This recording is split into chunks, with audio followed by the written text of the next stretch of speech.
Bonjour les amis, je vous l'avoue, je suis d'une génération où le mouchardage était quelque chose considéré comme infâme, ignoble, honteux, scandaleux et auquel il ne fallait pas trop se livrer. À l'école, si vous aviez, je sais pas, un garnement qui vous harcelait dans la cour de récréation et que vous alliez le dénoncer à l'enseignant, au professeur ou au directeur, vous en subissiez les conséquences. Vous étiez le cafeteur, le mouchard, la balance et autres gentillesses, et cela vous valait la mise en quarantaine. Aller dénoncer à la police ne se faisait pas trop, j'y reviendrai. Et même dans les familles, je me souviens par exemple quand on se battait avec mon frère et qu'il y en avait un qui allait dénoncer l'autre aux parents, ça se terminait par les deux étaient punis, le premier pour avoir embêté son frère et le deuxième pour avoir mouchardé. Donc tout ça pour vous dire que cela se faisait pas. Et j'ai le souvenir, moi j'avais honte de moi, je vais vous raconter l'anecdote, j'ai été me plaindre d'un voisin à la gendarmerie, je devais avoir 25 ans. Et j'étais pas fier de moi, alors que j'avais toutes les raisons de le faire. Le gars avait un immense berger des Pyrénées, qui était, d'habitude, c'est des bestioles paisibles. Celui-là, c'était le dégénéré de la race. Je travaillais le soir et je rentrais la nuit assez tard. À l'époque, les chemins étaient dans l'obscurité. Le mec avait simplement fait un petit grillage de 1 mètre et je me retrouvais face à son monstre à 1 h ou 2 du matin dans l'obscurité. Très franchement, plusieurs fois, j'ai eu la peur de ma vie et j'ai cru que j'allais me faire bouffer. Donc le mec, j'avais été le voir 3 fois. J'ai dit, écoutez, monsieur, ça peut pas durer, quoi. Le gars, en plus, c'était un pote à mon père, ça m'embêtait. Bon, alors l'autre, il était dans le déni, il me disait, mais monsieur Casson, c'est parce que vous avez peur que mon chien, il est menaçant. J'ai dit, je m'en fous, la question, c'est pas que j'ai peur ou pas, la question, c'est que j'ai pas à me retrouver face à face avec votre chien à 2 h du matin dans l'obscurité. Et la 4e fois, comme il n'avait pas compris, bah, j'ai été obligé d'aller me plaindre à la gendarmerie. Mais vous voyez, j'étais pas fier de moi pour vous dire que on n'est pas du tout dans une culture de la délation. Et maintenant, les choses ont complètement changé. Alors, les choses ont complètement changé à cause des lois Pleven, à cause des lois Guesso et à cause des lois Taubira, qui donnent la possibilité aux antiracistes de faire des signalements au procureur de la République pour dénoncer tout ce qui paraît comme des incitations à la haine en raison de l'appartenance, blablabla. Bla, bla, bla, bla. Et là, on a engendré des monstres parce qu'on a engendré des fonctionnaires de l'antiracisme. C'est-à-dire que vous avez des brigades et des brigades de bons à rien par ailleurs, qui ne servent qu'à surveiller les commentaires de riposte laïque, les propos de frontières, ce que racontent CNews, ce que dit Valeurs Actuelles, enfin bon, tous ceux qui convient de surveiller.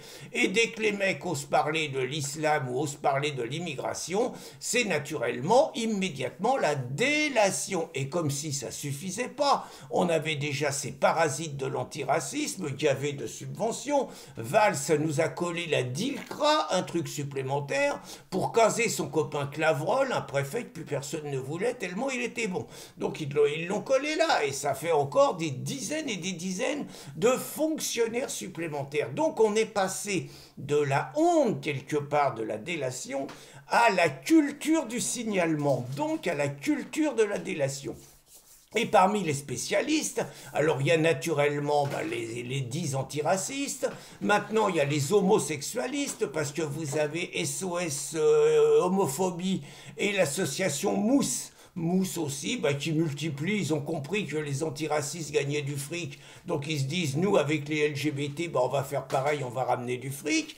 Vous avez naturellement les féministes avec la culture de balance ton porc, donc maintenant, balance ton porc, allez, monsieur le juge, il a regardé mes fesses pendant 3 secondes 5 dixièmes, c'est un scandale, je me suis senti agressé, c'est pire qu'un viol, il s'appelle un tel, allez hop, le mec a eu un rapport sexuel sexuel consenti, 10 ans plus tard, ça devient un viol. Enfin bon, et bref, il y a la culture de la délation également, avec MeToo, balance ton porc.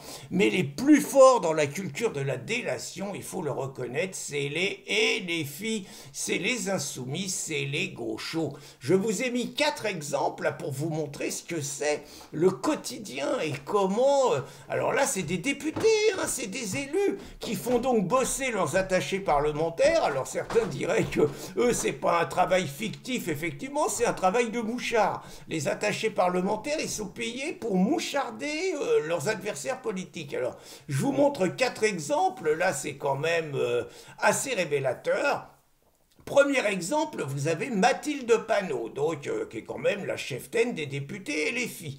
Bruno Retailleau participe à un meeting contre l'islamisme, hein, contre le péril islamisme. Bon, on dit islamisme, on dit pas l'islam, parce que donc il participe à ça. Immédiatement, Mathilde Panot fait un signalement au procureur de la République, rien de moins, hein, procureur au signalement au procureur de la République, pour signaler que c'est très grave et que le ministre de l'Intérieur a participé à une initiative qui appelle à la haine contre les paisibles musulmans. Avec la gauche et l'extrême gauche, faut pas toucher aux musulmans. Par exemple, vous en avez un autre, Manuel Valls. Manuel Valls, il se permet de dire que l'antisémitisme vient essentiellement du monde musulman. C'est une évidence que seuls les mecs qui ont besoin des voix des musulmans nient.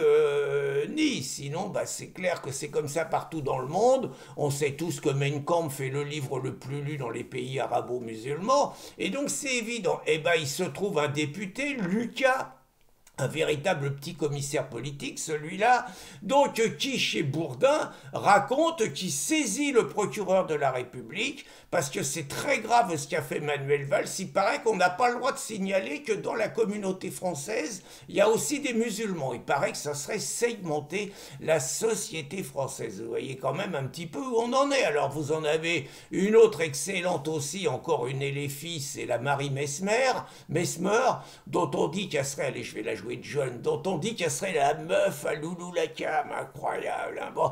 Donc Marie Mesmer, qui est en Bretagne, et qui, elle, après la sortie du livre du Yarl et la fermeture de la boîte qu'il gérait à Rennes, donc raconte que le Yarl se vante d'avoir passé à tabac des délinquants, des choses comme ça, que c'est grave. Il a juste pété la gueule à des dealers ou à des MNA qui venaient agresser les gens qui venaient dans sa boîte. Hein, bon, c'est tout. Puis tout ce qu'il raconte, entre nous, il n'y a rien à dire. Donc elle l'appelle, d'abord elle fait un signalement au procureur de la République, mais elle, ça va plus loin, elle appelle à délationner, elle appelle les gens qui auraient vu le Yarl en action à venir le dénoncer, le moucharder. C'est un appel réellement à la délation collective. Et puis il y en a un dernier, évidemment, l'inévitable Raphaël Arnaud, le petit nasillon élu à Avignon, un mec fiché S, la jeune garde gaucho antisémite,